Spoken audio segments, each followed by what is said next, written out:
ध्यान सुनना बच्चों, इस चैप्टर नंबर 10 का सबसे पहला important topic, first important topic, अभी तक जो हमने करा था वो बेसिक्स थे। वेक्टर का मेन समझ लो यहीं से शुरू हो रहा है, डॉट प्रोडक्ट या स्केलर प्रोडक्ट के बेसिक। वेक्टर में मल्टीप्लाई करने के दो तरीके, जैसे मैं नॉर्मल अलजेब्रा में हम कहते हैं जी 2 × 3 है तो भी 6 कह देते हैं, 2.3 है वो भी डॉट ही माना जाता है, 6 ही मानते हैं, है ना। A.B है ना, वो तो सेम ही होता है। तो मैं इसमें वेक्टर में इसका अलग मीनिंग होता है और इसका अलग मीनिंग होता है, इस डॉट का अलग मीनिंग है, क्रॉस का अलग मीनिंग है। तो वेक्टर में दो तरह की मल्टीप्लीकेशन है, डॉट और क्रॉस। दो मल्टीप्लीकेशन है, डॉट प्रोडक्ट, क्रॉस प्रोडक्ट। पहला टॉपिक हम आज पढ़ रहे हैं डॉट प्रोडक्ट। डॉट प्रोडक्ट का दूसरा नाम है स्केलर प्रोडक्ट। तो ये कुछ फॉर्मूलेज हैं, आप देखिए। जब ए वेक्टर और बी वेक्टर का डॉट प्रोडक्ट करते हैं तो उसका फॉर्मूला होता है mod of A into mod of B और कॉस थीटा।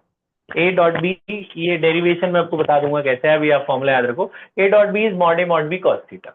मतलब जैसे सपोज हमें पहला हर फॉर्मूले पे मैं आपको एक एक दो दो क्वेश्चन बताता हूँ। जैसे मान लो आपको ए वेक्टर का मैग्नीट्यूड दे रखा है, मॉड का मतलब क्या होता है, मैग्नीट्यूड। ए वेक्टर का मॉड आपको दे रखा है 7, बी वेक्टर का मैग्नीट्यूड आपको दे रखा है 8, और इन दोनों के बीच का एंगल आपको दे रखा है 60 डिग्री। आपसे बोलेंगे ए और बी का डॉट प्रोडक्ट निकालो, ए डॉट बी बताओ। तो आप ये पहला फॉर्मूला लगा दो। ए डॉट बी का क्या फॉर्मूला है, mod A mod B cos theta. तो इसमें मॉड ए की वैल्यू डाल दो, ए का मैग्नीट्यूड कितना है 7, बी का मैग्नीट्यूड कितना है 8, और थीटा को हटाकर थीटा की वैल्यू डाल दो 60। कॉस 60 की वैल्यू क्या होती है, हाफ। तो 2 से ये कट जाएगा, 4 हो गया, तो 7 4 28। तो ए डॉट बी की वैल्यू कितनी आ गई, 28। ये बात समझ आई। तो अगर आपको दोनों के मैग्नीट्यूड पता है और एंगल पता है तो आप ये फॉर्मूला लगा के ए डॉट बी निकाल सकते हो। दूसरी बात, अगर आपको मॉड वर्ड नहीं पता और एंगल भी नहीं पता, आपको ऐसे वेक्टर दे देंगे। आपको पता था वेक्टर ऐसे रिप्रेजेंट करते हैं ना, आई जे के में फॉर्म में। आपको पता है आई जे के क्या होता है, एक्स के लॉन्ग, वाई के लॉन्ग, जेड के लॉन्ग कोऑर्डिनेट। तो ये आपका ए वेक्टर है 2i + 3j + 4k, और बी वेक्टर दे रखा है आपको 3i + 2j + 5k। ए वेक्टर दे रखा है, बी वेक्टर दे रखा है, हमें बोला ए डॉट बी निकालो। अब एंगल नहीं पता, तो अगर आपको एंगल नहीं पता तो आप ये फॉर्मूला नहीं लगा सकते। तब डॉट प्रोडक्ट निकालने के लिए आप ये पांचवें फॉर्मूले का यूज करोगे। मैं आपको बता दूं बेटा, ये जो आई जे के होते हैं, आपको पता था आई मतलब एक्स एक्सिस डिनोट करता है, आई एक्स एक्सिस के लॉन्ग यूनिट वेक्टर, ये वाई एक्सिस के लॉन्ग को जे कहते हैं और जेड एक्सिस के लॉन्ग को क्या कहते हैं, के। ये जो आई जे के होता है बेटा, इनका मैग्नीट्यूड 1 होता है क्योंकि ये यूनिट वेक्टर है। आई जे के की अगर आपसे कोई बोले वैल्यू क्या है, तो आई का मैग्नीट्यूड क्या होगा 1, जे का भी 1, के का भी 1।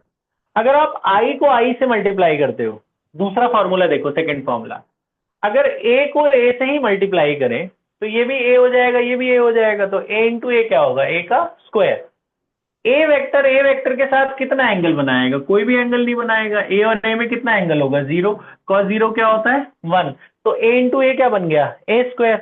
ए स्क्वायर इंटू 1 तो ए स्क्वायर ही आ गया ना। तो अगर आप सेम सेम का डॉट प्रोडक्ट करोगे तो उसका ए स्क्वायर आएगा। तो इसी तरीके से अगर आप आई आई और जे जे और के को मल्टीप्लाई करोगे तो आई आई क्या होगा, आई का स्क्वायर, मॉड आई स्क्वायर। और मॉड आई की वैल्यू कितनी है, 1। तो आई आई मतलब मॉड आई का स्क्वायर, आई की वैल्यू 1 है, 1 का स्क्वायर क्या होगा, 1। तो आई आई और जे और के का डॉट प्रोडक्ट क्या होता है, 1। क्योंकि वो तो मॉड आई का स्क्वायर हो या मॉड जे का हो चाहे मॉड के का हो, इनकी वैल्यू तो 1 ही होती है। तो आई आई सेम सेम का डॉट प्रोडक्ट क्या होता है, 1। तीसरा फॉर्मूला, अगर ए और बी परपेंडिकुलर है तो परपेंडिकुलर में थीटा 90 डिग्री नहीं हो जाएगा, तो कॉस 90 क्या होता है, 0। तो ये तो सारा 0 हो जाएगा। तो अगर दो वेक्टर परपेंडिकुलर है तो उनका डॉट प्रोडक्ट की वैल्यू क्या होती है, 0, क्योंकि यहाँ थीटा कितना डिग्री हो जाएगा, 90। कॉस 90 0 होता है तो सारा 0 हो जाएगा, यहाँ थीटा की जगह 90 डाल देना। तो जब दो वेक्टर परपेंडिकुलर तो उनका डॉट प्रोडक्ट क्या होगा, 0। तो आप खुद देखो, एक्स एक्सिस और वाई एक्सिस आपस में क्या है, परपेंडिकुलर। तो यानी आई और जे को जब आप डॉट प्रोडक्ट करोगे तो उनका डॉट प्रोडक्ट क्या आएगा, 0। एक्स और वाई भी परपेंडिकुलर है, वाई और जेड भी परपेंडिकुलर है, एक्स और जेड भी परपेंडिकुलर है, तीनों परपेंडिकुलर ना आपस में। तो आई जे लें या जे के लें या के आई लें, उनका डॉट प्रोडक्ट क्या आएगा, 0। तो सेम सेम का डॉट प्रोडक्ट 1 होता है, डिफरेंट डिफरेंट का डॉट प्रोडक्ट क्या होता है, 0। तो ये जो वेक्टर आपको दे रखे हैं, इनको मल्टीप्लाई करने का तरीका यही वाला यूज होगा। जब आपको एंगल नहीं पता तो आप फॉर्मूला पहला नहीं लगा सकते, तो आपको ए डॉट बी करना है तो आप नॉर्मल मल्टीप्लाई करोगे। कैसे? इसको और इसको मल्टीप्लाई करना है, तो लिख लो 2i plus 3j plus 4k dot 3i plus 2j plus 5k। कैसे करेंगे मल्टीप्लाई? नॉर्मल जैसे ब्रैकेट खोलते हो। तो आपने क्या करना है, आई से मल्टीप्लाई करना है, जे से और के से, बाकी नहीं करना है। सिर्फ आई के कोफिशिएंट को आई से करो, 2 3 जा 6, और आई नहीं लिखना क्योंकि आई क्या हो जाता है 1, तो 6 इंटू 1 तो 6 ही हो गया। अब जे को जे से करो, 3 2 जा वो भी कितना हो गया 6, और के को के से करो, 4 5 जा क्या हो गया 20, और आई जे के नहीं लिखना क्योंकि आई जे के की वैल्यू क्या होती है 1। तो आई का कोफिशिएंट आई से करना, जे वाला जे से, के वाला के से, बाकी मत करना क्योंकि वो तो 1 है ना। अच्छा बाकी क्यों नहीं करे? अगर आप आई को जे से करते तो आई और जे का डॉट प्रोडक्ट क्या होता? 0। तो डिफरेंट वाले मैंने करे ही नहीं क्योंकि डिफरेंट का डॉट प्रोडक्ट क्या आएगा 0। तो सिर्फ सेम वाले ही करना, बाकी तो सारे 0 हो गए। ठीक है, तो डॉट प्रोडक्ट कैसे करना? आई से, जे से, के से, बस। और आई जे के लिखना नहीं है, तो ये कितना हो गया 32। तो ए डॉट बी की वैल्यू कितनी आ गई 32। इसे स्केलर प्रोडक्ट क्यों कहते हैं? क्योंकि इसका आंसर एक स्केलर आता है, एक नंबर आएगा, एक वैल्यू आएगी, कांस्टेंट आएगा, इसलिए इसे स्केलर प्रोडक्ट कहते हैं। तो डॉट प्रोडक्ट निकालने के दो तरीके मैंने आपको बताए। पहला तरीका, अगर आपको इनके मैग्नीट्यूड्स पता है, एंगल पता है, तो आप ये फॉर्मूला लगा देना, mod A mod B cos theta. उसमें मॉड ए की वैल्यू डाल दिया, magnitude of A, magnitude of B, और थीटा डाल दिया, ए डॉट बी आ गया। दूसरा तरीका, अगर आपको वेक्टर्स पता है तो आप कैसे मल्टीप्लाई करोगे? सिंपली आई से करना, जे से करना, के से करना, बस। आई जे के मत लिखना क्योंकि उनका डॉट प्रोडक्ट तो 1 होता है, उनके कोफिशिएंट को मल्टीप्लाई करना बस, और डिफरेंट वाले को करना मत, वो 0 हो जाए। तो ये ए डॉट बी कितना आ गया 32। ये बात समझ में आ रही है? ठीक है, डॉट प्रोडक्ट कैसे करना है? आई से, जे से और के से, बस। ये फॉर्मूले तो आप लिख ही चुके हो, यहां तक बात समझ में आई। अब मान लो इसी क्वेश्चन में वो बोलता, फर्स्ट पार्ट ये था, दूसरा पार्ट वो बोलता कि इनके बीच का एंगल भी बता दो। एक तो उसने बोला ए डॉट बी निकालो, हमने निकाल लिया, ए डॉट बी कितना आ गया 32। अब वो बोलता है इनके बीच का एंगल बताओ, ए और बी के बीच का क्या एंगल है। तो उसके लिए आप फर्स्ट फॉर्मूले का यूज करोगे। तो फर्स्ट फॉर्मूले का यूज करो, क्या फॉर्मूला है? A dot B, first formula क्या है? Mod A mod B cos theta. देखो ए डॉट बी तो तुम निकाल ही चुके हो, ए डॉट बी की वैल्यू कितनी आई है 32। मॉड ए मॉड बी यहां से निकाल सकते हो। आपको बताया था हमने फर्स्ट डे कि मॉड कैसे निकालते हैं, इसका मैग्नीट्यूड कैसे निकालते हैं बताओ। ए का मॉड यहाँ निकाल दूं रफ में, मॉड ए बताओ। मॉड ए ऐसे निकालते हैं ना, मैग्नीट्यूड कैसे निकालते हैं? Under root this square plus this square plus this square, क्या निकलेगा 2 square plus 3 square plus 4 square, कितना हुआ 16 9 25 4 29। तो मॉड ए कितना आ गया 29। बी का भी मॉड निकाल लो, ऐसे ही बी का मॉड निकालो, बोलो क्या होगा 3 का स्क्वायर प्लस 2 का स्क्वायर प्लस 5 का स्क्वायर, कितना हुआ 25 4 29 9 38। तो मॉड बी कितना आ गया 38। ये वैल्यू आ गई, यहाँ डाल दो। मॉड ए की वैल्यू कितनी आई है 29, मॉड बी की वैल्यू कितनी आई है √38। बचा कॉस थीटा, यहाँ से कॉस थीटा निकल जाएगा, ये नीचे जाएगा बेटा। कॉस थीटा की वैल्यू कितनी आई 32 डिवाइडेड बाई ए, दोनों रूट आपस में मल्टीप्लाई कर सकते हैं, 29 इंटू 38। तो यहाँ से आपको कॉस थीटा मिल जाएगा। तो थीटा कितना मिला, कॉस उधर ले जाओ, cos inverse 32 upon this 29 into 38, ऐसी मल्टीप्लाई करके आपस में छोड़ देना।